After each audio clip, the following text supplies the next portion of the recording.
হুসাইনের গলার মধ্যে ছুরিটা দইরা দিছে। ওই মুহূর্তে ইমাম হুসাইন বলে, এই গলা দিয়ে ছুরি ঢুকবে না রে, এই গলার মধ্যে আমার নানা জান 1000 বার চুমা দিয়েছে। এরপর ইমাম হুসাইনের কল্লাটা বালুর ভিতরে ঢুকাইয়া দিছে চাপাইয়া। ইমাম হুসাইন কুড়ি মুড়ি খাইয়া উইঠা ডাক দিয়া বলে, না না, আমার চেহারাটাকে বালুর ভিতরে ঢুকাইয়া দিস না, আমার চেহারাটা রে আমার নানা রওজা মুবারকের দিকে ফিরাইয়া দে। ইমাম হুসাইন ওই তলোয়ারের নিচে তাইকা তার চোখের মধ্যে একটা কথা, একটা চেহারা ভেসে উঠছে। এটা কি আলী আসগরের চেহারা? আমি বলবো না। এটা কি কাশেমের চেহারা? আমি বলবো না।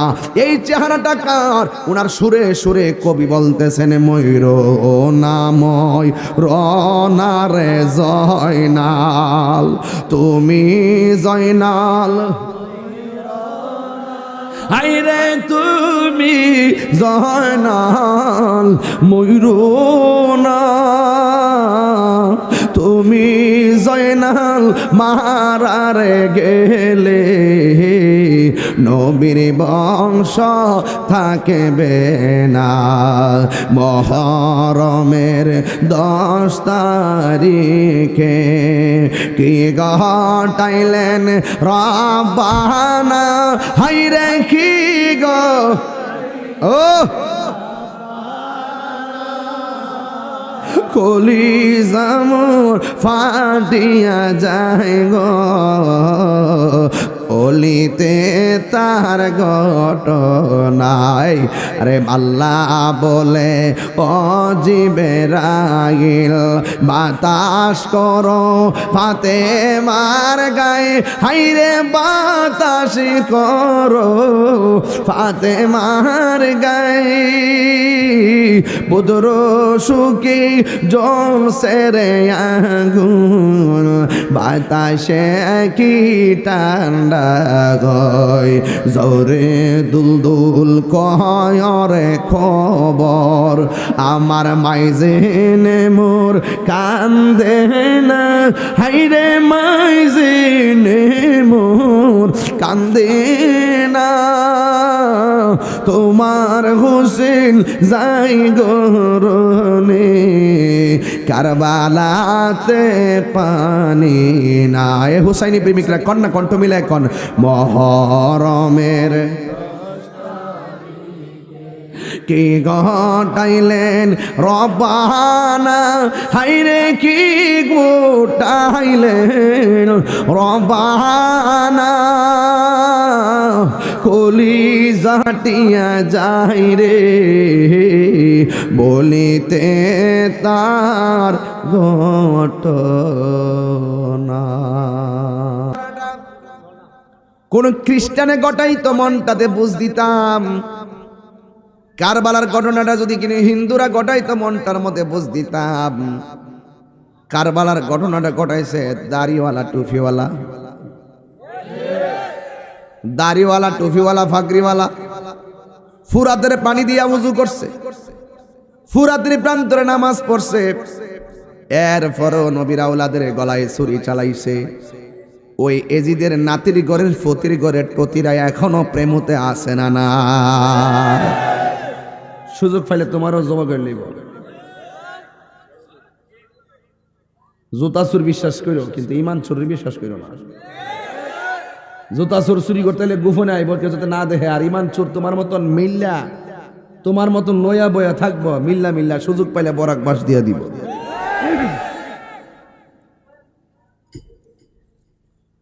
জাআল হক ওয়া সাহাকাল বাতিল, ইন্নাল বাতিলা কানা সাহুকা। সত্য সমাগত মিথ্যা দূরীভূত। অনেকে বলে নবীর আওলাদ ইমাম হুসাইন যুদ্ধ করার জন্য কুফায় গিয়েছে। আমি বলবো মিথ্যা কথা। তিনি যুদ্ধ করার জন্য যায় নাই। ওনার কাছে 40,000 চিঠি পাঠাইছে ইবনে জিয়াদের গোষ্ঠীরা। 40,000 চিঠি পাঠায় বলছে, হুসাইন আসুন আসুন, আমরা অসংখ্য লোক আপনার কাছে বায়াতে রাসূল গ্রহণ করব।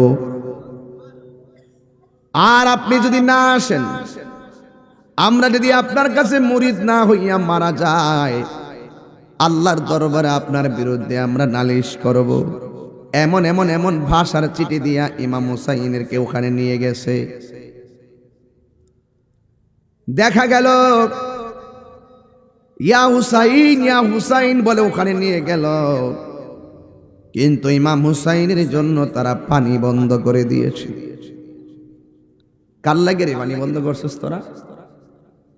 যেই নবীর সৃষ্টি না হইলে পানি হইতো না, ওই নবীর নাতির জন্য পানি বন্ধ করে দিছে। কি জবাব দিবেন হাসরের ময়দানে? আমরা যখন এই ওয়াজ করি, আমরা বলি কিচ্ছা কই, কাহিনী কই।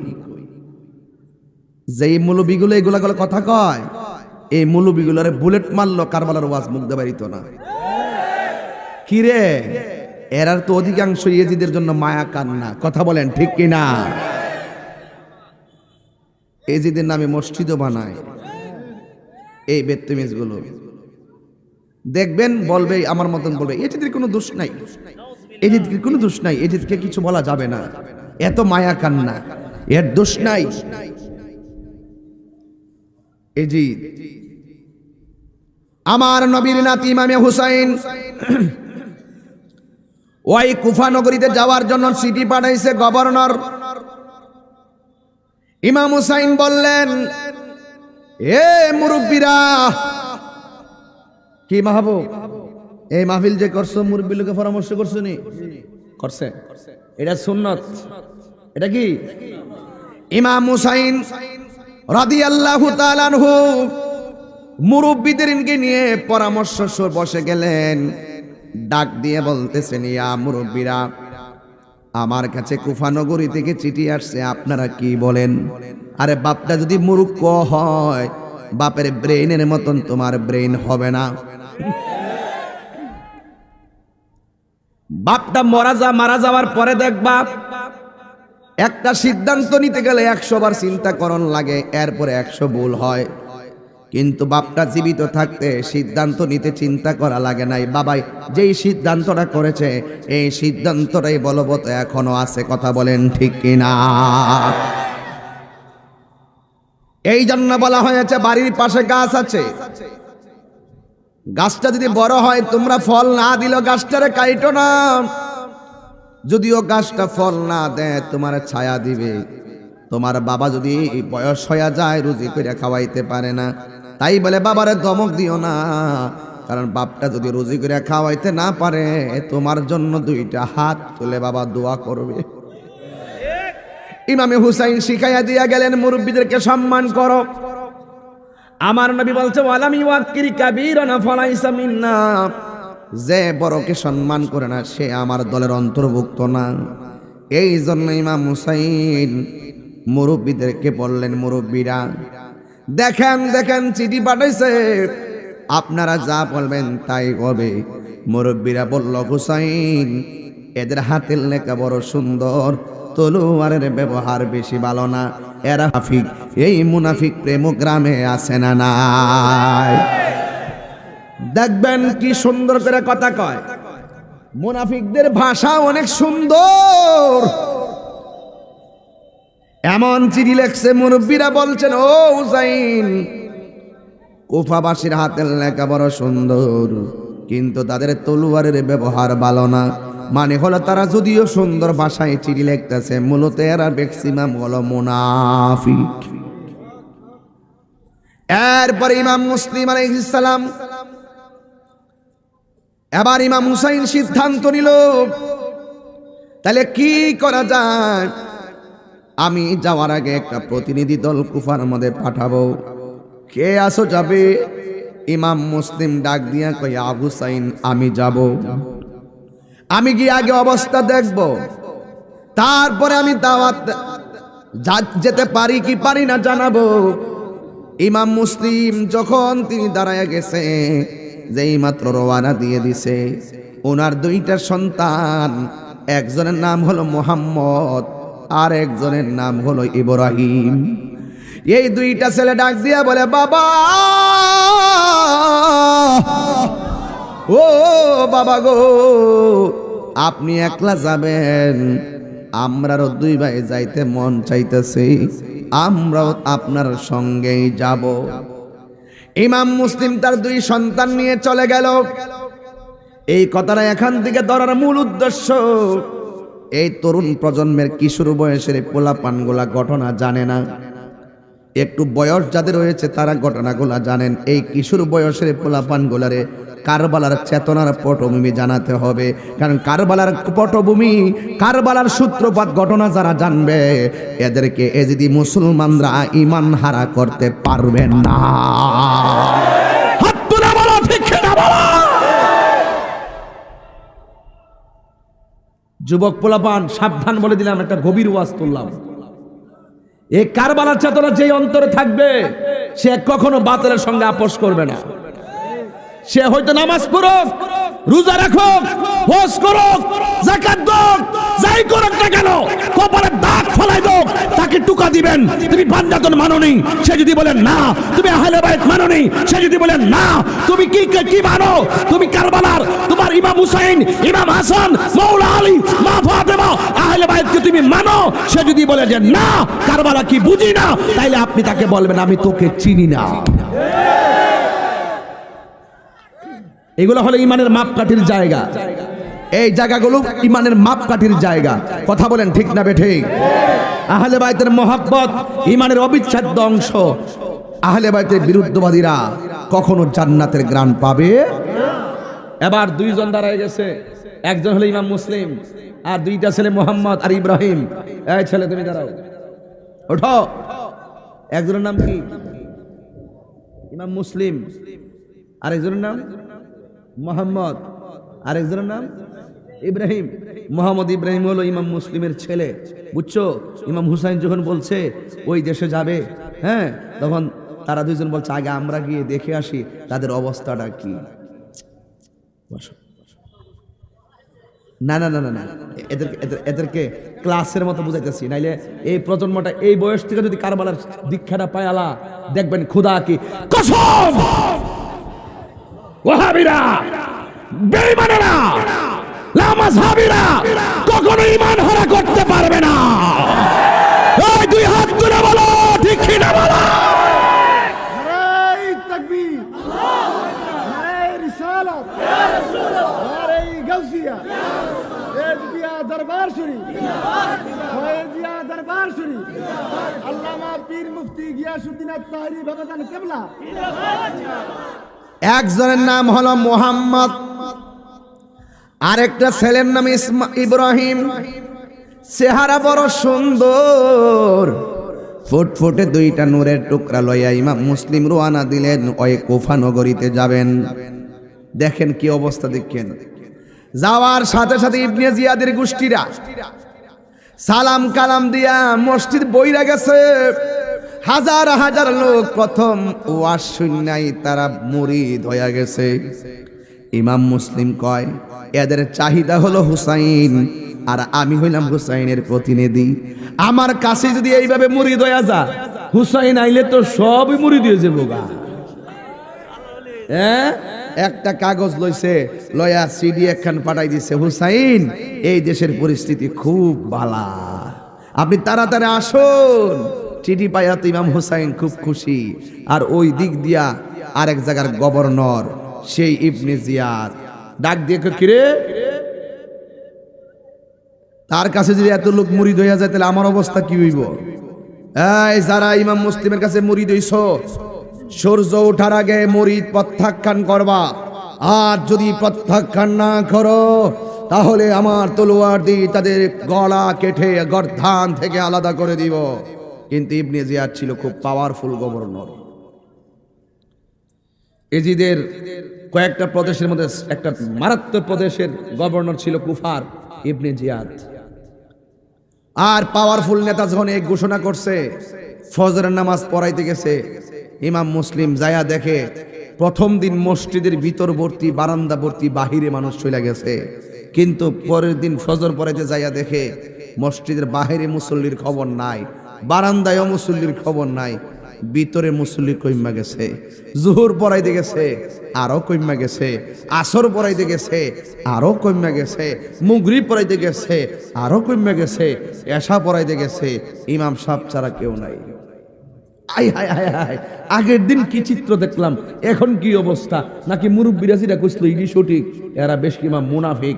আহারে, আমি না চিঠি পাঠাই দিছি হুসাইনের কাছে, এখন কি হবে? না না না না না, সকাল হলে আমি নিজেই চলে যাব আমার সন্তান নিয়ে, কারণ ইমাম হুসাইন আসলে তাকে তারা ছাড়বে না। বুঝতে পেরেছি ওরা যদিও নামে মুসলমান, কাজে মুনাফিক। ঠিক কিনা? এবার রাতের বেলা সিদ্ধান্ত নিল, আর ওই দিক দিয়ে ইবনে জিয়াদে ঘোষণা করলো ইমাম মুসলিম যেন কোনোভাবে পলায়ন করতে না পারে। এই দেশের কন্ডিশন হুসাইন জানলে আর আসবে না, তাকে যেইভাবে হোক বন্দি করে ফেলতে হবে। দুইজন ঘাতক লাগাইয়া দেওয়া হলো।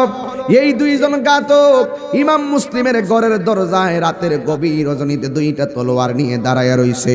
ইমাম মুসলিম মনে মনে ভেবেছিলেন সকালবেলা তিনি বের হয়ে চলে যাবেন ইমাম হুসাইনের কাছে, কিন্তু দেখা গেল ইমাম হুসাইনের প্রতিনিধি ইমাম মুসলিম যখন তিনি ঘর থেকে বের হবেন সকালবেলা, হঠাৎ করে তাকিয়ে দেখেন দুই পাশে দুইজন ঘাতক দাঁড়িয়ে আছে তলোয়ার নিয়ে। এইভাবে ইমাম মুসলিমের ঘাড়ের মধ্যে ধরে দিল। ইমাম মুসলিম বলতেছেন, তোমরা না আমার গতকাল মসজিদের মুসল্লি ছিলা, আজকে আমার ঘাড়ের মধ্যে তোমরা তলোয়ার ধরলা, কারণ কি? ওরা ডাক দিয়ে কয়, আপনাকে বন্দি না করতে পারলে আমরা বাঁচতে পারবো না, আমাদের নেতার নির্দেশ আমরা অমান্য করতে পারবো না। ইমাম মুসলিম রাদিয়াল্লাহু তাআলা আনহু বলেন, এ ঘাতকের গোষ্ঠী, আমাকে তোরা মারবি, কোনো অসুবিধা নাই, কিন্তু আমার একটু সময় দে। আমি তো চিঠি পাঠাইছিলাম হুসাইনকে আসার জন্য, যদি হুসাইন আমার চিঠি পাইয়া চলে এসে আমার মতন যদি তলোয়ারের সম্মুখীন হয়ে যায়, তাইলে আমি ইমাম মুসলিম আল্লাহর দরবারে আসামি হয়ে যাব। একদম সরল ভাষায় ওয়াজটা বুঝাইতেছি, যেন আমার পোলাপানগুলো নিজেরাই ওয়াজটা করতে পারে, আর হৃদয়ে যেন কারবালার চেতনা যেন লালন করতে পারে। বন্দরে আমার ও প্রেমর বাবারা, এবার ইমাম মুসলিম ডাক দিয়ে কে আমার একটু সুযোগ দাও। এবার ওই ঘাতকের গোষ্ঠী কয়, না না না, তোমার সুযোগ দিলে তুমি গেলে আর আসবা না, আমাদের গভর্নরের মনের আশাও পূরণ হবে না, তুমি কোনোভাবে যাইতে পারবে না। ইমাম মুসলিম বলছে, আমি কথা দিলাম হুসাইনকে বলে আমি আবার রিপিট আসবো। কয় না না, তুমি গেলে আসবে না। এবার ইমাম মুসলিমের গলার মধ্যে ছুরিটা ধরলো, ধরার পরে ইমাম মুসলিম বলে, খবরদার, আমাকে ছেড়ে দাও। ওরা ধাক্কা মেরে ফেলে দিল। ইমাম মুসলিমের গলার মধ্যে ছুরিটা যখন চালাইতে গেল, বেশি জোরাজুরি করবা শেষ করে বালামু। ইমাম মুসলিম আর বুঝতে বাকি নাই, ওরা মেরে ফেলবে। যখন শোয়া দিয়ে গলায় ছুরিটা চালাইয়া দিবে, তখন তিনি কাজ করলেন, আমার একটু সময় দাও, আমি 2 রাকাত নামাজ আদায় করব। 2 রাকাত নামাজ পড়ব। ইমাম মুসলিম রাদিয়াল্লাহু তাআলা আনহু 2 রাকাত নামাজ পড়লো। ও আমার যুবকের দল, 2 রাকাত নামাজ পড়া ইমাম মুসলিম কি করলেন জানেননি? এবার ডাক দিয়া বলে, আমার একটু কালিমাটা পড়ার সুযোগ দাও। আমার ইমাম মুসলিম কালিমাটা পড়লেন। আর বিয়াদবের দলেরা ইমাম মুসলিমের গলার মধ্যে ছুরি চালাইয়া দুনিয়া থেকে বিদায় করে দিল।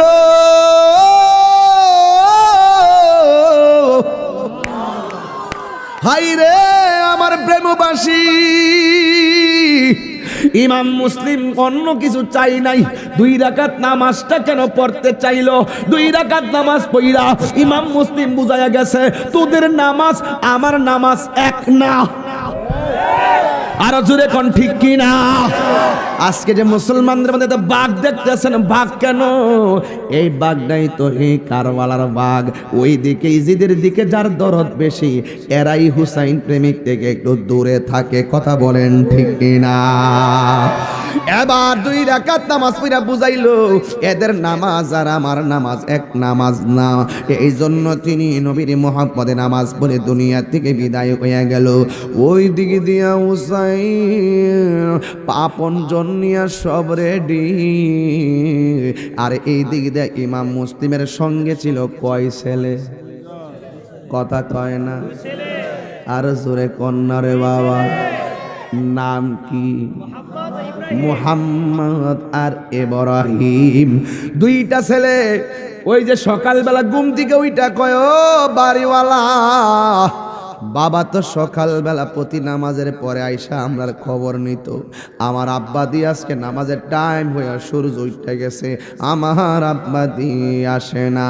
বাড়িওয়ালা ডাক দিয়া গো, মুহাম্মদ আসবে না রে, আসবে না, তোমার বাবারে ওরা মাইরা ফেলাইছে।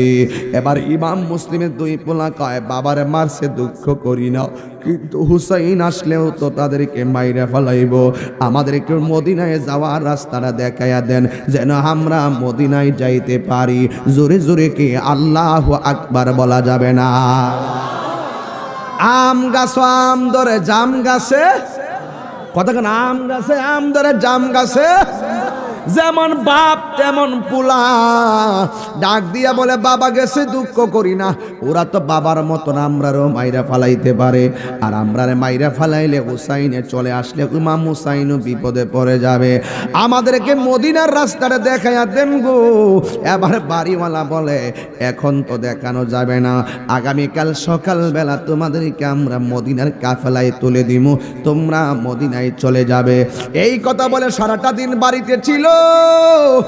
আর ওই দিক দিয়ে ইবনে জিয়াদে ঘোষণা করলো, তোদের মধ্যে কে আছস? আমি শুনেছি ইমাম মুসলিমের দুইটা পোলা আছে কুফায়, এদেরকে কে ধরে আইনা দিতে পারবি? যদি ধরে আইনে দিতে পারিস তাহলে আমি তোমাদেরকে পুরস্কার দিব। এবার কেউ দাঁড়াইবার সাহস করে না, অনেকের মনের ভিতরে হতে একটা ভয় আছে না নাই রে বাবা? এরপরে একটা লোক দাঁড়াইয়া গেছে, আমি পারবো, আমি। নাম কি? যার নাম হলো হারেস। এই হারেসে দাঁড়াইয়া গেছে, আমি পারবো দুইটা ছেলের সন্ধান করতে। এই দিক দিয়া ঘোষণা করার পর ইমাম মুসলিমের দুই পোলা বাড়িতে, আর ওই দিক দিয়া এই লোকটা রাতের বেলা ঘুরতেছে, কোথায় না কোথায় খুঁজে পাই না।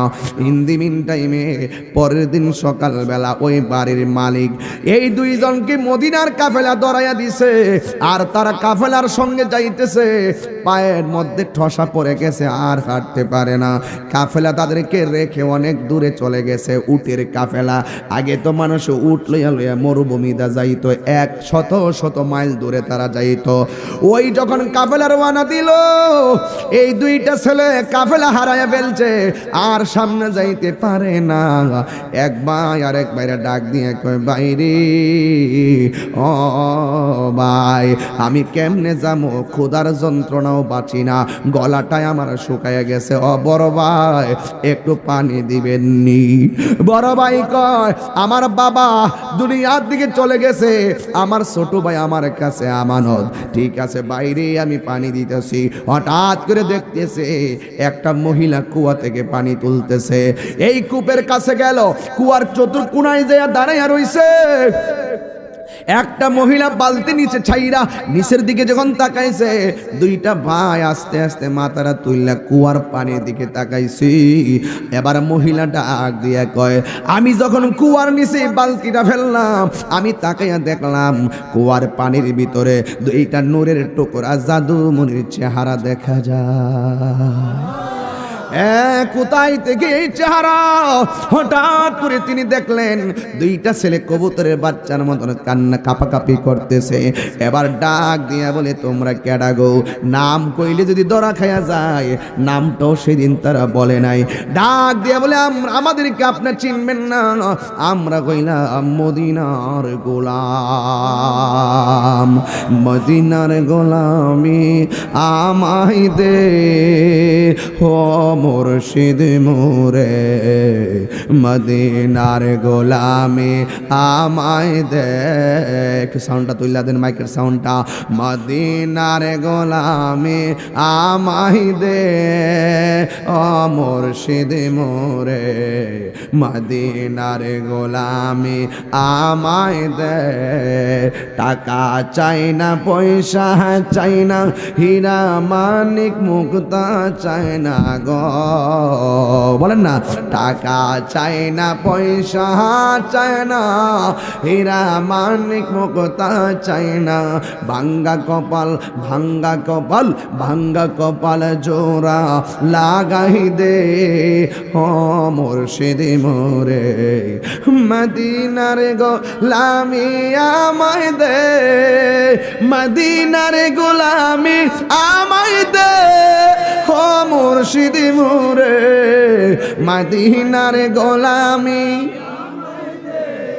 মদিনার গোলামি আমায় দে হে ও মুর্শিদ মোরে, মদিনার গোলামি আমায় দে। তোমরা কে গো, তোমরা কে? আমরা মদিনার গোলাম, আমরা মদিনায় যাব, রাস্তাটা বাতায়া দেন, একটু পানি দেন, গলাটা ভিজাই। এবার দুইজন পানি পান করে ক্লান্তি হইয়া কুয়ার পাশে বসে গেছে। এবার ওই মহিলাটা ডাক দিয়া কয়ে, বালকের দলেরা, তোমরা এখন মদিনায় যাইতে পারবা না, রাস্তা বইলা যাইবা। তখন তো আর এক রোড ছিল না, আঁকা বাঁকা পাহাড়ি এলাকা ছিল, চেনা বড় কঠিন ছিল, কোনো লোকেশন ছিল না, টাওয়ার ছিল না, কোনো গাছগাছালি ছিল না, সাইনবোর্ড ছিল না, চাইলেই এত দূরে যাওয়া যেত না। ইন দি মিন টাইমে অনেক দূর, ও যুবক, ইন দি মিন টাইমে ওই মহিলাটা ডাক দিয়ে গো, বাবুর দলেরা, মদিনার মেহমানেরা, আমি একটা কথা বলি, তোমরা শুনবানি। কই কি? কই আমার কথা হলো, আমি একটা বাড়িতে কাজ করি, তুমি বাড়ির মধ্যে থাকবা, ওই বাড়ির মধ্যে থাকলে সকালবেলা আমি কাফেলা ধরাইয়া দিব। এবার ওই মহিলাটা এই দুইজনকে বাড়িতে নিয়ে গেছে। ওই বাড়িতে যাওয়ার পরে তারে সুন্দর করে হাত পা ধোয়াইয়া খাওয়াইয়া ঘরের কোনার মধ্যে শোয়াইয়া দিল।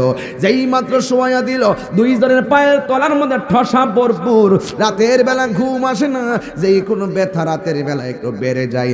এই দুইটা ভাই, একটা বাইরে আরেকটা ভাই, কবুতরের জোড়ার মতন দইরা কাঁপতে কাঁপতে কাঁপতে কাঁপতে ঘুমাইয়া গেল। আল্লাহর লীলা খেলা বোঝা যায় না। যে হারস বলছিল আমি দইরাই না দিনু, সারা রাত দুইরা গাইরা হারসে বাড়িতে আইছে, দেখতেছে ওই দুইটা সন্তান তার ঘরের ভিতরে শুয়ে রইছে। জোরে জোরে কি আল্লাহু আকবার বলা যাবে না? দুইটা ভাই ঘুমায়া রইছে, আর এই দিক দিয়ে হারেস বলতেছে স্ত্রীকে ডাক দিয়া কই, শুনো, আজকে দারুণ একটা অফার পেয়েছি, এই অফারটা যদি বাস্তবায়ন করতে পারি তাইলে আমাদের আর খেটে খাওয়া লাগবে না, বান্দিগিরি করা লাগবে না, কাজ করে খাওয়া লাগবে না। স্ত্রী ডাক দিয়ে কই, আপনি কি পেয়েছেন? কই এই আরবে দুইটা সন্তান আছে, বা মুসলিমের দুইটা পোলা, এই দুইটা পোলারে যদি জিন্দা মরা দইরা নিতে পারি তাইলে আমাদের রাজা গভর্নর অনেক পুরস্কার দিবে। আমার তাড়াতাড়ি রাতের খাবার দাও। রাতের খাবার খাইলো, রাতের বেলা শুইয়া গেল। স্ত্রীকে ডাক দিয়া কয়, আমার সকাল সকাল তুইল্লা দিও। স্ত্রী ডাক দিয়া কয়, ঠিক আছে আমি তুইল্লা দিমু। তাড়াতাড়ি ঘুম পাড়াইবার লাগেছে, তাড়াতাড়ি ঘুম পাড়াইবার লাগে চেষ্টা করতেছে। একটা কথা মনে রাখবেন, লোভ আসলে ঘুম হয় না। আরো জোরে কোন ঠিক কিনা? লোভে পাপ, পাপে মৃত্যু। লোভ, হিংসা, অহংকার, এই দুইটা মানুষের জীবনকে শেষ করে দেয়। যেমন করে ছোট্ট পোকাগুলো কাঠ খায়া শেষ করে দেয়, ঠিক এমন ভাবে লোভ, হিংসা আর অহংকার তোমার নেক আমলগুলাকে ধ্বংস করে দেয়। ইন দি মিন টাইমে স্বামী ডাক দেয়া কয়, আমার সকালবেলা তুইল্লা দিও। কিন্তু স্ত্রীকে, ঠিক আছে আপনি ঘুমাইয়া যান, অনেক রাত্র হয়ে গেছে, আপনি ঘুমাইয়া যান। এবার তার চোখের মধ্যে ঘুম আসে না, অনেক রাত্র হয়েছে, তার চোখের মধ্যে ঘুম আসে না। আর এই দিক দিয়ে দুইটা ছেলে একটা কাপড়ের কোনার মধ্যে কবুতরের বাচ্চার মতন হু হু করে কানতে কানতে মনের অজান্তে ঘুমাইয়া গেছে। ঘুমের ঘরে সন্তান একটা স্বপ্ন দেখতেছে,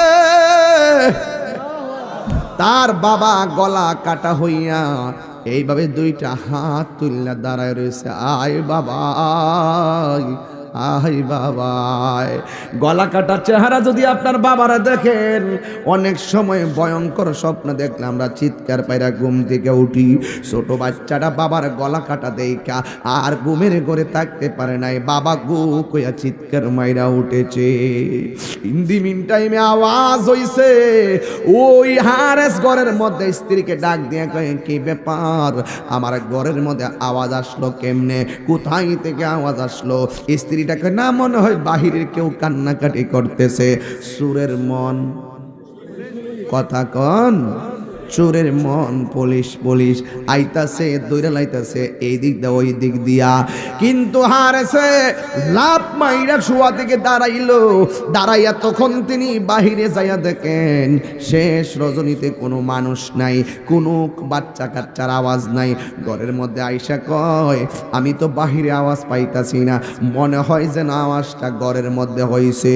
আর এই দিক দিয়ে বড় ভাই ছোট ভাই মুখটার মধ্যে এমন ভাবে চাপ দিয়ে ধরে রাখছে, আর ছোট ভাইটা একেবারে কবুতরের গলা কাটা মর বাচ্চার মতন কান কাঁপতেছে। ইন দি মিন টাইমে ওই হার সে তাকায়া দেখতেছে ঘরের কোনার মধ্যে দুইটা ছেলে, একটা হার একটারে জড়াইয়া দইরা কাঁপতেছে, দুইটার মাথার মধ্যে এইভাবে টান দিয়া ধরল।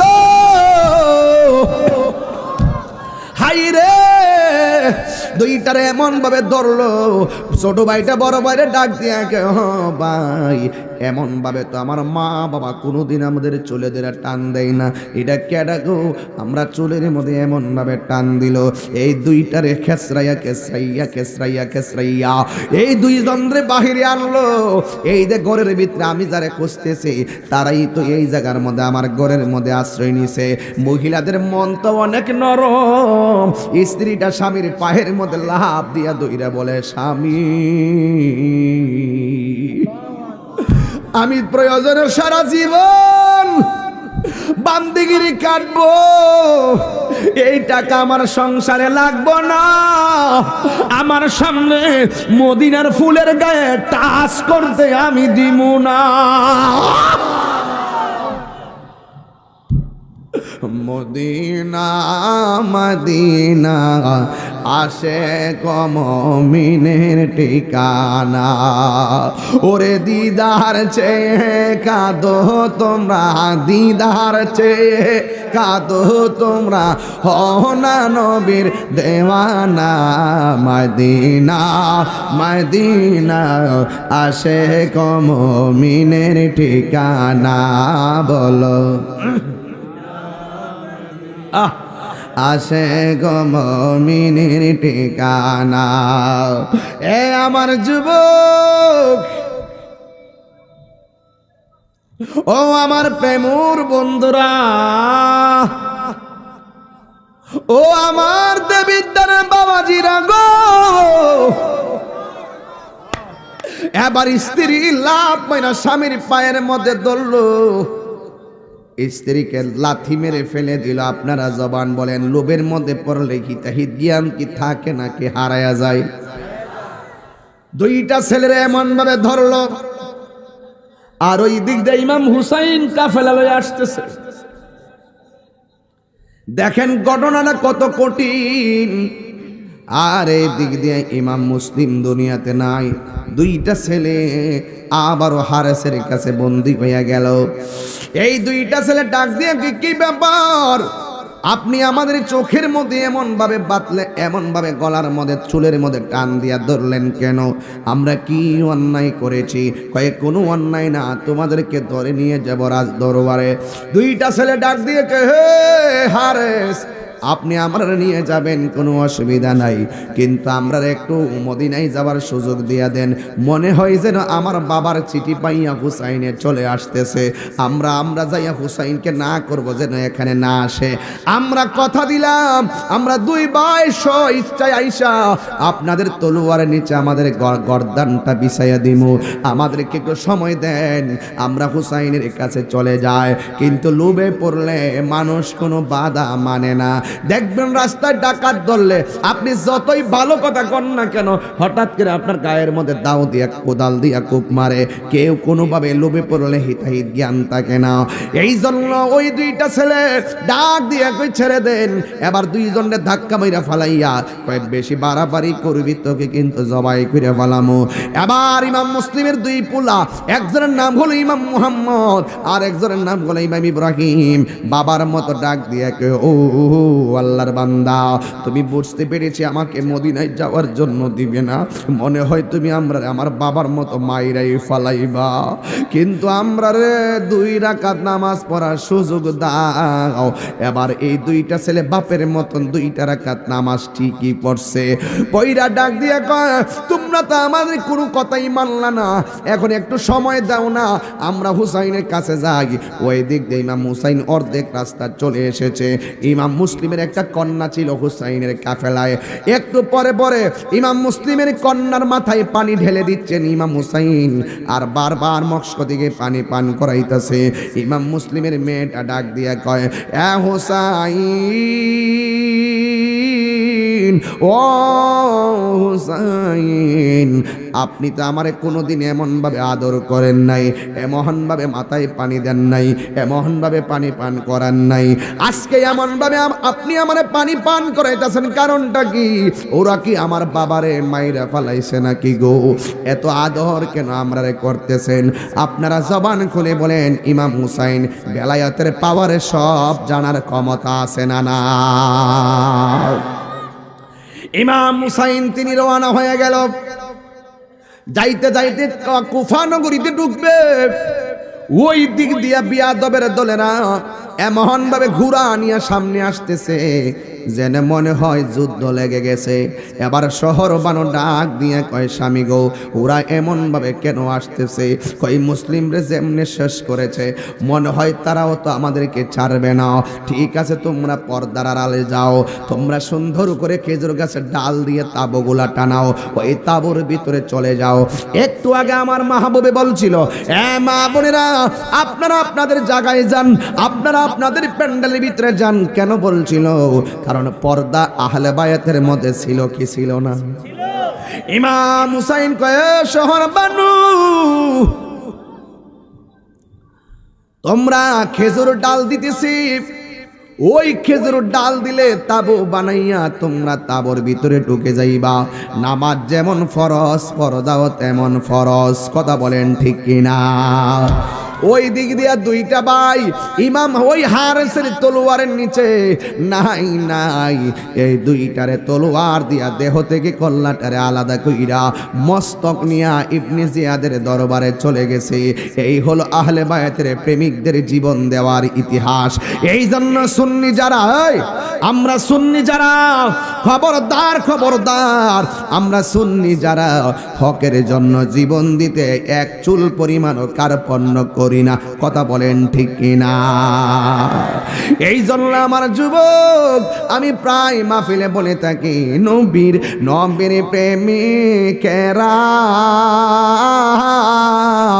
দিশাহারা মরণের ভয় করে না, প্রেম তো মরে না। 2টা হাত তুলে খুশি হইতাম রে বাবা, 2টা হাত তুলেন না ইনশাল্লাহ, একটু কর না। নবীর প্রেমিকেরা দিশাহারা মরণের ভয় করে না, প্রেম তো মরে না। প্রেম করেছে আয়ুব নবী, তার প্রেমে রহিমা বিবি গো, তার প্রেমে রহিমা বিবি গো। ওরে 18 সাল কি রাখাইল তব প্রেম তো মরে না, প্রেম তো মরে না।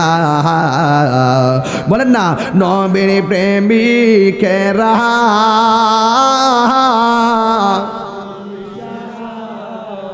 মরণের ভয় করে না, প্রেম তো মরে না।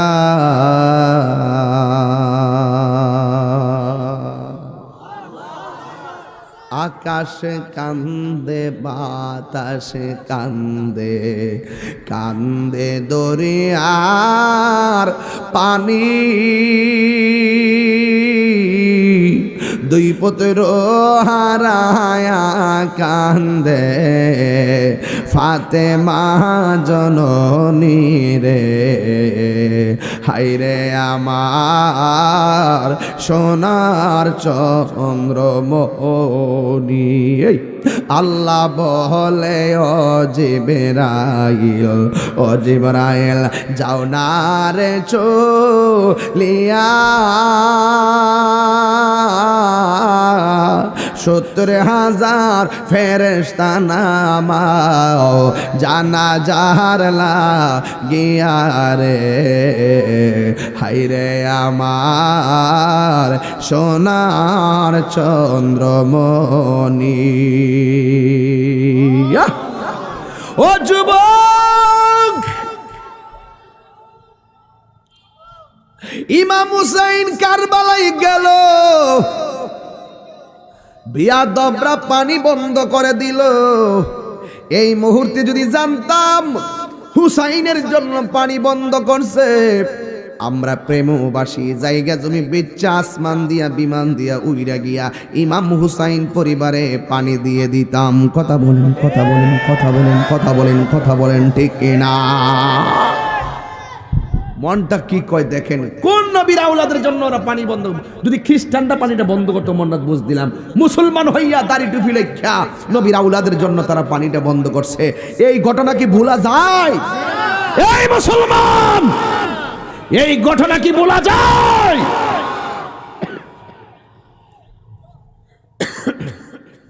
অনেকে বলে আমরা অতিরিক্ত কথা বলি। তাহিরি কি অতিরিক্ত কথা বলে? তোদের কাছে অতিরিক্ত মনে হয়, কারণ তোরা হইলে এজিদের দালাল, আবু লাহাবের দালাল, আবু জাহিলের দালাল। যারা হুসাইন প্রীতিকে বলে ভণ্ডামি, এরা কখনো সত্যিকার মুসলমান হতে পারে না। প্রেমবাসী কি আমার সঙ্গে একমত আছেন? একমত আছেন? আমরা সবাই হুসাইনের জন্য হুসাইনি আদর্শ হৃদয়ে লালন করতে চাই কি চাই না? এবার দেখেন ইমাম হুসাইন পরিবারের একের পর এক পানি বন্ধ করলো, একের পর এক আলী আওলাদদেরকে শহীদ করতে শুরু করলো। আপনারা বলুন তো, তাদের কোনো অপরাধ ছিল? 6 মাসের বাচ্চাদের পর্যন্ত, এই শুনেন, দাঁড়াও, মাহবুবের সঙ্গে আমার বিরোধ থাকলে হবে, এই বাচ্চার কি দোষ আছে? এটা তো মনে হয় 6 বছর হবে, 5-6 বছর হবে, কিন্তু 7 বছর হতে পারে।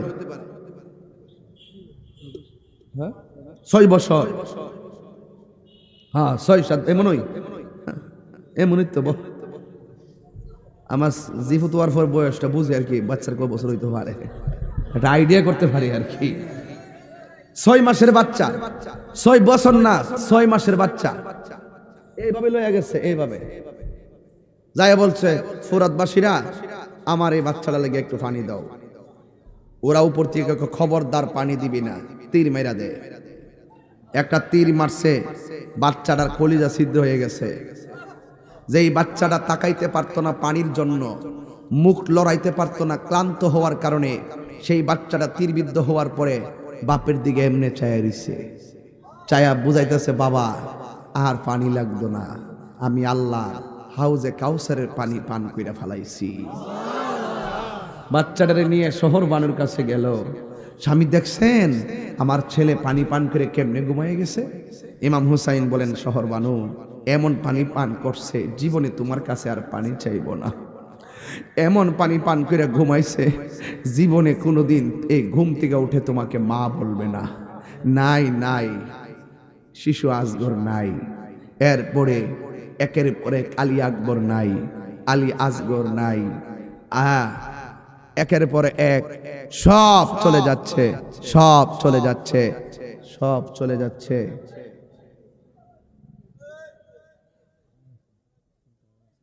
আপনাদের কষ্ট হইতেছে? আমি কি আরেকটু সামনে যাবো? আমি কিন্তু ঘটনার ভূমিকাটা থেকে আইসি দিকে আপনার কাছে আনিজি লাগতেছে। এই তরুণ প্রজন্মগুলো কিন্তু বুঝা ফেলাইছে যে হুসাইনে মাঠে যাওয়ার আগে প্রতিনিধি পাঠাইছিল, হেরা যদি এদের লোকে ভালো ব্যবহার করতো তাইলে বুঝলাম হইলে যে ঠিক আছে একটা কথা, কিন্তু এদেরকে তারা কি করছে? মেরে ফেলছে। নবীর আওলাদ, নবীর বংশকে ধ্বংস করার জন্য যে মুনাফিকরা 1400 বছর আগে ষড়যন্ত্র করছে, এই মুনাফিকরা বর্তমানে হুসাইনি আওলাদের বিরুদ্ধে, হুসাইনের প্রেমিকদের বিরুদ্ধে কথা বলবে, এটাই স্বাভাবিক। কথা বলেন ঠিক কিনা বলেন?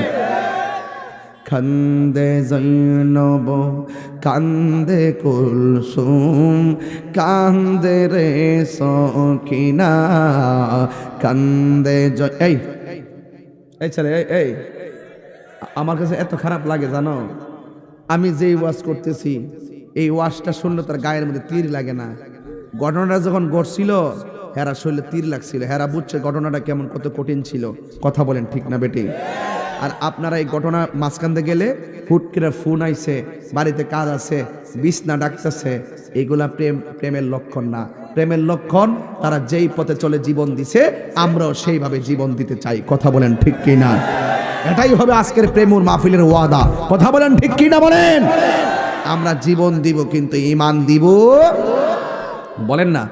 কান্দে জৈনব কান্দে কুলসুম কান্দে রে সখিনা কান্দে জৈনব কান্দে কুলসুম কান্দে রে সখিনা কেমন করে মারলে রে তীর কেমন করে মারলে রে তীর বুকটাকে কাঁপল না কান্দে জৈনব কান্দে কুলসুম কান্দে রে সকিনা কান্দে জৈনব কান্দে কুলসুম কান্দে রে সকিনা। জোরে জোরে কি আল্লাহু আকবার বলা যাবে না? আর 20-22 মিনিট ওয়াজ শুনেন, শুধুমাত্র ঘটনার অবতারণা করলাম। ইমাম হুসাইন রাদিয়াল্লাহু তাআলা আনহুর একটা সন্তান, যার নাম হলো আলী আকবর। আলী আকবর ডাক দিয়ে কে, বাবা চিন্তা করবেন না, আমি কারবালার ময়দানে যাইতেছি, আমার অনুমতি দেন, আমি যাব কারবালার ময়দানে। ইমাম হুসাইন ডাক দিয়ে, ও ফুত, সবাই গেল, আমি তোমারে দিব না, কারণ তোমার কণ্ঠটা শুনতে আমার নানার মতো মনে হয়। তুমি যদি চলে যাও তাহলে আমি কার কণ্ঠ শুই না আমার মনের জ্বালা নিবামু, তোমারে যাইতে দিতাম না। ইমাম হুসাইনের ছেলে ইমাম আলী আকবর রাদিয়াল্লাহু তাআলা আনহু বলেন, বাবা আপনার উপরে বিপদ, হক বাতিলের লড়াই শুরু হয়েছে। এই ময়দানে যদি আমি ময়দানে না যাইয়া ঘরের ভিতরে যদি আমি বসে থাকি তাইলে আপনার নানা জান কি খুশি হবে? কয়ে না, তাইলে আপনি আমার বিদায় দেন না কেন? দেখছেননি আমরা গায়ের মধ্যে তীর লাগবো, ডরে ঘর থেকে বাহির হয় না, আর হককে প্রতিষ্ঠার জন্য নিশ্চিত জীবন যাবে যাই না ও তারা ঘরে রয় না, ওই ময়দানে তলোয়ার নিয়ে হাজির হয়ে যায়। ইমাম হুসাইন ডাক দিয়া কয়, আলী আকবর, ও আলী আকবর, ঠিক আছে তুমি তলোয়ার নিয়ে যাইবা, কিন্তু তুমি বারবার যাওয়ার পথে তুমি আমার ফিরা ফিরা বাবা কইয়া ডাক দিবা, তোমার সুরটা ডাইরেক্ট শুনতে আমার নানার মতো মনে হয়। ইমাম আলী আকবর যুদ্ধের ময়দানে গেল, এরা বিয়াদবরা চতুর্দিক দিয়ে আক্রমণ করে পারে না, কিন্তু চতুর্দিক দিয়ে আক্রমণ কইরা ইমাম আলী আকবরের গলার মধ্যে তারা আঘাত করলো। কণ্ঠটা তো নবীর মতো শোনা যায়, কেমন দুশ্মনের গোষ্ঠী, এই কণ্ঠ তারা রাখবে না। কত কষ্ট দিছে নবীর পরিবার রে। এই গলা দিয়া যখন তলোয়ারটা ঢুকাইয়া দিল, এবার ইমাম হুসাইনের ছেলে ইমাম আলী আকবর তিনি মনে মনে ভাবলেন, আমি না আমার বাবারে বাবা কইয়া ডাক দিলে বাবা শান্তি পায়, আমি শেষবারের মতন আমার বাবারে একটু বাবা কইয়া ডাক দিয়ে আসি। এই গলার মধ্যে ছিদ্রটা লইয়া বাড়ির মধ্যে আইসা ডাক দিয়া কয়, বাবা ও বাবা গো আমি এসেছি। ইমাম হুসাইন ডাক দিয়া বলে বাবা রে তুমি দিয়ে আমার একটু আগে কত সুন্দর করে ডাইকা গেছো, এখন দিয়ে আমারে ডাক দিলে অর্ধেক ডাক বাইরে যায়, তোমার কি হইছে? বাবা গো আমার কোনো সমস্যা হয় নাই, তবে ওরা আমার গলাটারে ছিদ্র কইরা ফেলাইছে, আমি আপনারে মন মতো ডাক দিতাম পারতেছি না। ডাক দিয়ে কয় বাবা আপনার কাছে আমি কিচ্ছু চাই না, আজকে একটা জিনিস চাই আমারে দিবেননি, আমি একটা জিনিস চাই আমারে দিবেননি। কয় কি বাবা চাও? কয় বাবা আমি যুদ্ধ করতে করতে বড় ক্লান্ত হয়ে গেছি, আমার কলিজাটা শুকাইয়া গেছে, দয়া করে আমার গলার মধ্যে একটু পানি দিয়া দেন না। এই মাত্র ইমাম হুসাইন কয় হাই রে আমি কেমন মা বাবা হইলাম, আমার পোলা আমার কাছে পানি চায় কিন্তু আমি পানি দিতে পারতেছি না, মস্কের ভিতরে পানি নাই, ওই ফুরাতের পানি আছে কিন্তু পানি আনার কোনো সুযোগ নাই, আমি কেমনে আমার জাদুমণিরে আমি পানি দিব? আমার বাবা আমি কেমন বাবা হইলাম, আমার পোলা আমার কাছে পানি চাই। এই পৃথিবীর মধ্যে দুইটা জিনিসের বাধা দিতে নাই, একটা হলো তোমার বাবা, একটা হলো রাস্তা, আর একটা হলো পানি, এই দুইটা জিনিসের বাধা দিতে নাই। আজকে আমার সামনে পানি আছে, আমার জাদুমণি পানি চাই, আমি পানি দিতে পারি না। এই প্রেমবাসী, দেবিদ্বারবাসী, চান্দিনাবাসী তোমাদের কাছে জানতে চাই, ওই দিন যদি ইমাম হুসাইন আল্লাহকে বলতো আল্লাহ আমার মস্কে পানি নাই, তুমি আমাকে হাউজে কাউসারের পানি দাও, আমার আল্লাহ পানি দিত কি দিত না?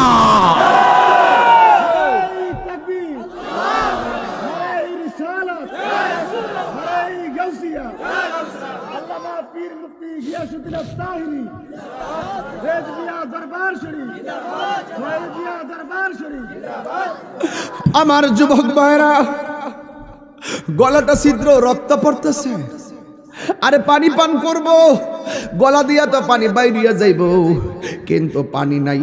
ইমাম হুসাইন বলে বাবা ও বাবা তুমি আমার কাছে পানি চাইছে, একটু লম্বা হয়ে শুইয়া যাও, আমি তোমারে পানি দিতেছি। ছেলে মনে করছে মস্কের পানি দিব, ছেলে মনে করছে ফুরাতের পানি ঢাইলা দিব, আশার বাসা বুকে লইয়া এমন ভাবে হা কইরা তাকায়া রইছে।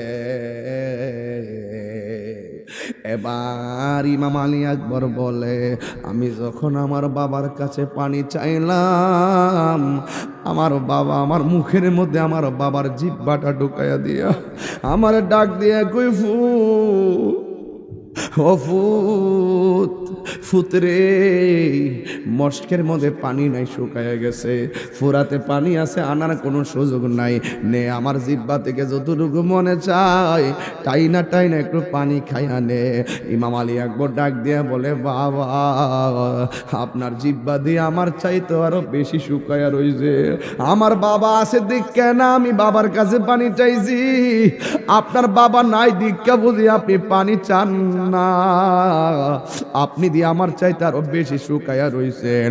ও বাবা আমার আর পানি পান করা লাগবো না, আমি কি আমার আল্লাহর শাহাদতের নজরানা আবার জন্য অপেক্ষা করতেছে। এইভাবে আলী আকবর দৌড়াইয়া যুদ্ধের ময়দানে গেল।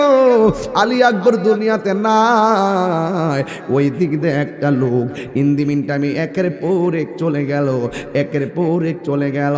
এই মুহূর্তে একটা লোক আসছে, আইসা তার মায়ের কাছে দৌড়াইয়া যায় কয় আম্মা ইমাম হুসাইনের পালা এখন জিহাদের ময়দানে, তার পরিবার পরিজন সবগুলারে শেষ করিয়া ফেলাইছে।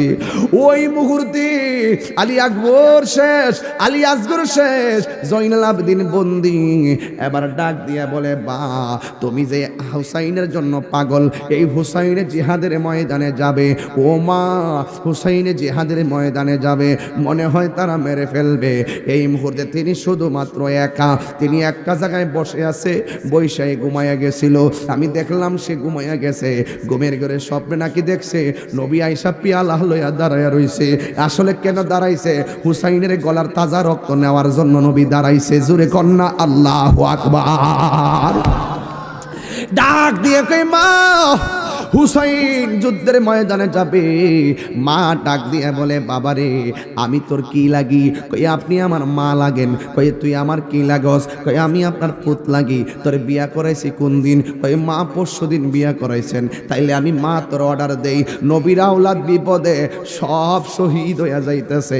এখন হুসাইনের যুদ্ধের ময়দানে যাবে। ওই যুদ্ধের ময়দানে যাওয়ার আগে তোর হাতের মধ্যে তলোয়ারটা লইয়া তুই যুদ্ধের ময়দানে যাবি। ওই হুসাইনে যাওয়ার আগে তুই যুদ্ধের ময়দানে যাইয়া হুসাইনের পক্ষে যুদ্ধ করবি। আমি মা তোর একটা কথা বইলা দে, যুদ্ধের ময়দান থেকে একটা কদম তুই পিছনে দিবি না। একটা কদম যদি তুই পিছনে দেস, তাইলে আমি মা তোর দুধের দাবি ছাড়বো না হাসরের ময়দানে। এমন ভাবে কসম দিয়া সন্তানটারে তলোয়ার দিয়া মা দুঃখিনী পাঠাইয়া দিল। এই নতুন বধূ স্ত্রী ডাক দিয়ে কয়, স্বামী ও স্বামী গো, আপনি কোথায় যান? আমি হুসাইনের পক্ষে যুদ্ধ করতে যাই। স্ত্রী রাগ দিয়ে আমার বড় শখ হুসাইনের দেখমু, আমি দুইটা কথা বলবো, সুযোগ দিবেননি।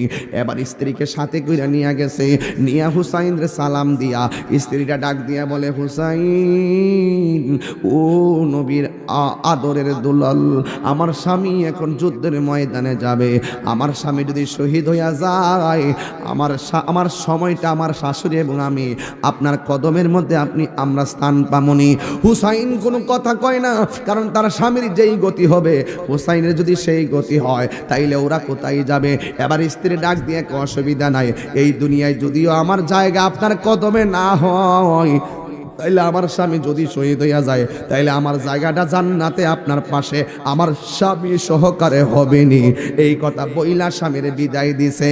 এ আমার যুবক, ইমাম হুসাইনের পক্ষে যুদ্ধ করার জন্য হযরতে ওহাব কালবি চলে গেল যুদ্ধের ময়দানে। এবার যাইয়া এমন ভাবে যুদ্ধ শুরু করলেন, কিন্তু তাকে কোনোভাবেই পরাজিত করতে পারে না। একটা বিয়াদব সবাই লইয়া একটা মানুষের দিকে যদি 100 জনের ধাওয়া করে, কোনোভাবেই পারা সম্ভব না। এবার সবাই মিল্লা দাওয়া করছে। ইমাম হযরতে ওয়াহাব কালবি তখন যুদ্ধের ময়দান থেকে একটা কদম পিছনে দিতে চেষ্টা করছিল ডরে, কিন্তু হঠাৎ করে মায়ের কসমের কথা মনে হয়ে গেছে।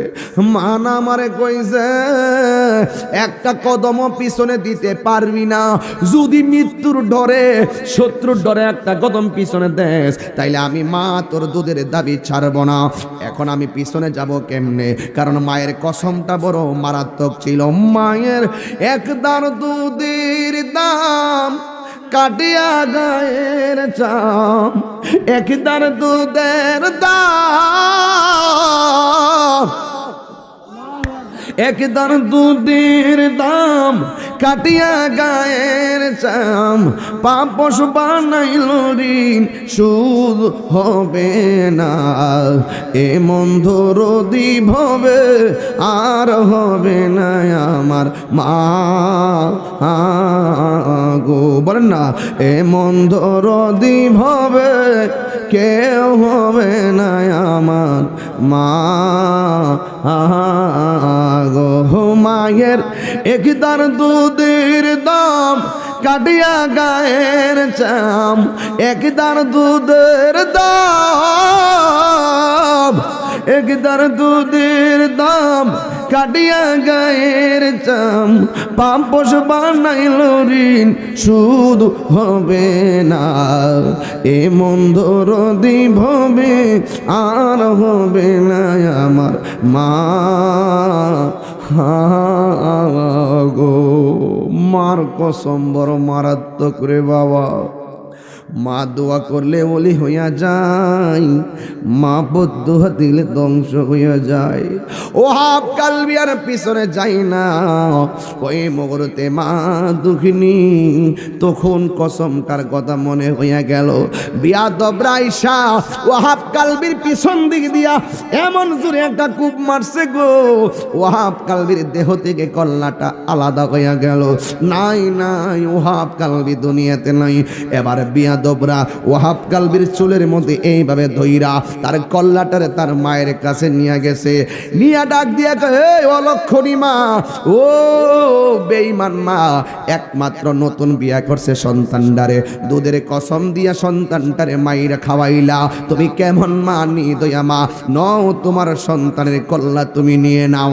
এই কথা বলার পরে ওয়াহাব কালবির মা মায়ের সন্তানের কাটা কল্লা যখন দেখছে তখন ওয়াহাব কালবির মা মুস্কি মুস্কি হাসা শুরু করলেন। এই মুহূর্তে যদি আমি তাহিরি কল্লাটা বাড়িতে নেওয়া হয়, আমার মা যদি আমার কল্লা দেখে আমার মা কি হাসবে না কাঁদবে? আর ওয়াহাব কালবির মা কেমন আহলে বায়তের পাগল, ডাক দিয়া চোখের পানি না ফালাইয়া ওয়াহাব কালবির মা কল্লাটা দেখে দেখে হাসতেছে। এবার ওরা বলতেছে, তুমি কেমন মা, তুমি কল্লা দেখে কেন হাসতেছো? তুমি তো কল্লা দেখে কান্নার কথা। পৃথিবীর সকল মায়েরা সন্তানের বিপদে কান্দে, পৃথিবীর সকল মায়েরা সন্তান মারা গেলে চোখের পানি ফালাইয়া কান্দে, তুমি কেন গো এমন ভাবে না কান্দা, তুমি কেন হাসতেছো? এবার ওয়াহাব কালবির মা কি কয় জানেননি? ডাক দিয়া বলে, আমি হাসবো না তো কানতামনি। কয় কেন হাসতেছো? কয় আমি এই জন্য হাসতেছি, একটু আগে আমি ছিলাম ওয়াহাব কালবির মা, এখন আমার আল্লাহ আমারে হাসরের ময়দানে শহীদের মা কইয়া ডাক দিব। এ আওয়াজে মানি না জোরে কোন আল্লাহু আকবার।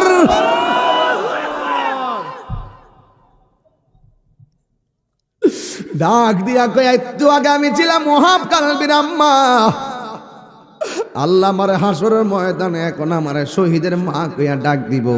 এরপরে বিয়াদবরা কোনোভাবে না পাইরা কল্লাটারে তার মায়ের কাছে দিয়া গেল, ডাক দিয়া কয়, ওয়াহাব কালবির মা, এখন তোমার সন্তানটারে কবর দিয়া স্মৃতিসৌধ বানায়া রাখো, অন্তত পক্ষে মনের জ্বালা নিবাইতে পারবা।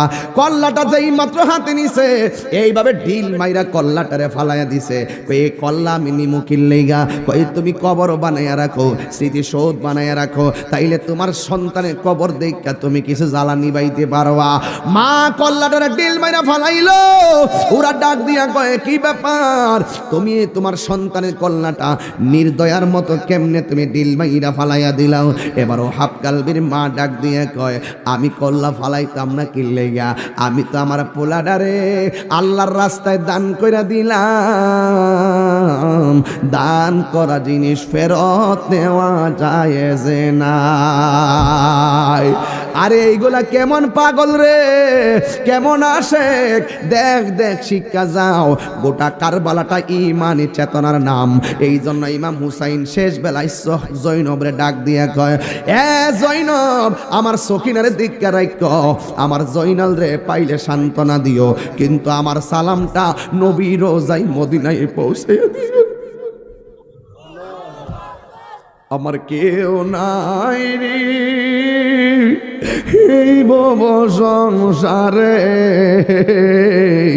থাকলে কি আর কান্দি আমি কারবালার ময়দানে, আমার কেউ নাই রে, আমার কেউ নাই রে এই ভব সংসারে, থাকলে কি আর কান্দি আমি কারবালার ময়দানে, আমার কেউ নাই রে। হে জয়নাব, আমার সকিনারে দেখে রাইগো, আমার জয়নাল রে পাইলে আদর কইরো, আর মদিনায় গেলে আমার নবীরে সালামটা দিয়ে দিও। এই কথা বইলা ওই তলোয়ারটা হাতে লইয়া জামাটা গায়ে লাগাইয়া গোড়া লইয়া রওনা দিছে। বিয়াদবরা এমন ভাবে যুদ্ধ করলো, ইমাম হুসাইন রে গোড়া থেকে মাটিতে ফালাইয়া দিল, আর গোড়ার গায়ের মধ্যে তীর দিয়া কেটে ফালাইলো। ইন দি মিন টাইমে ওই গোড়াটা খেসরাইয়া বাড়িতে গেছে। সখিনা ডাক দিয়া কয়, ফুফি আম্মা গো,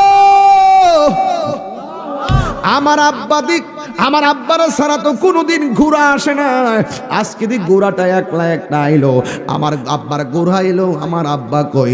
ভাই বড় দন রক্তের বাঁধন। জৈনবে ভাইয়ের ঘোড়া দেখে একটা দৌড় মারছে কারবালার ময়দানে।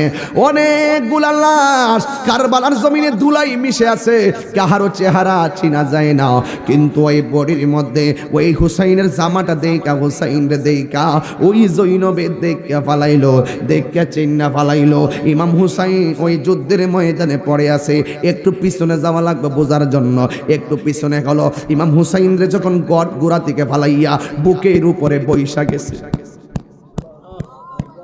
ডাক দিয়া বলে, ও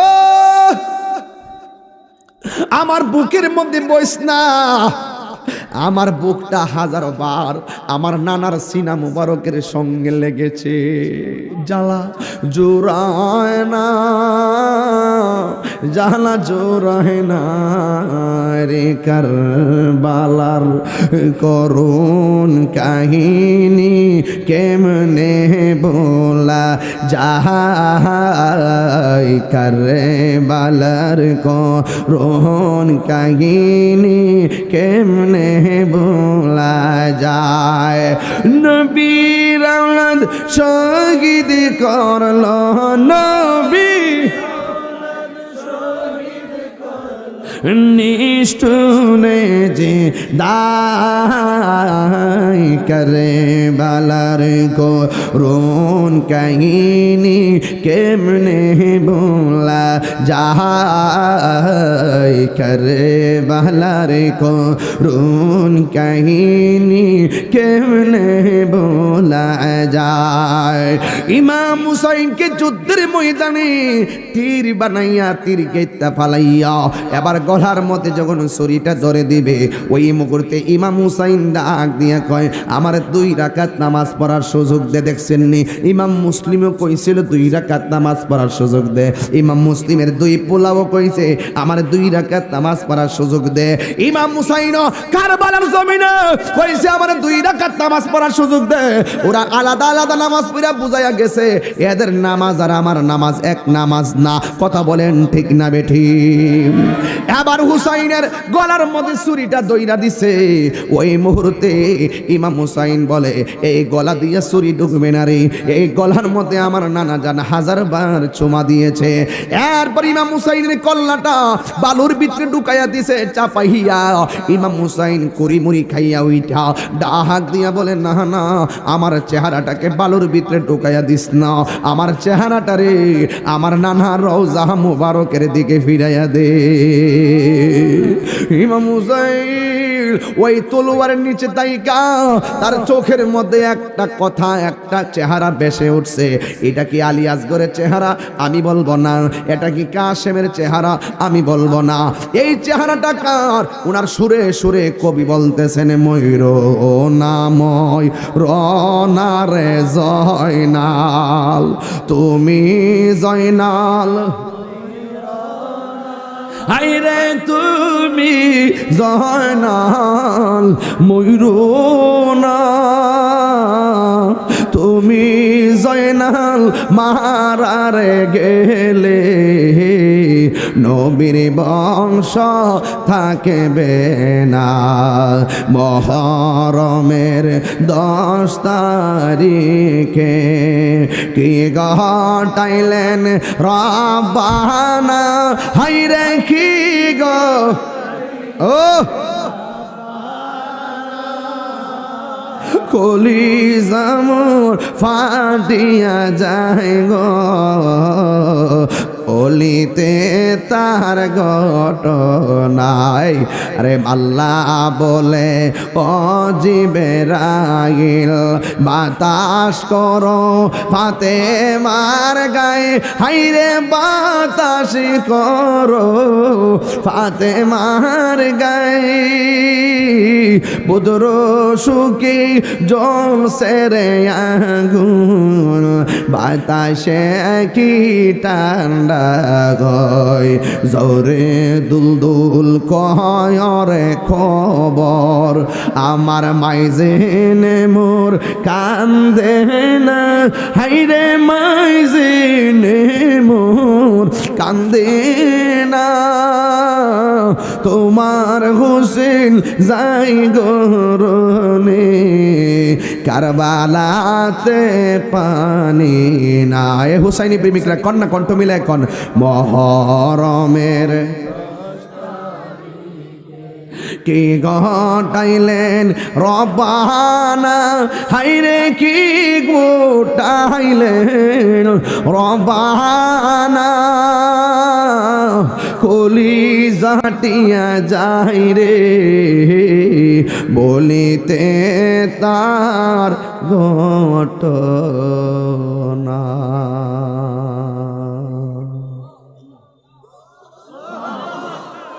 আমরা কি হুসাইনি মুসলমান না এজিদি মুসলমান?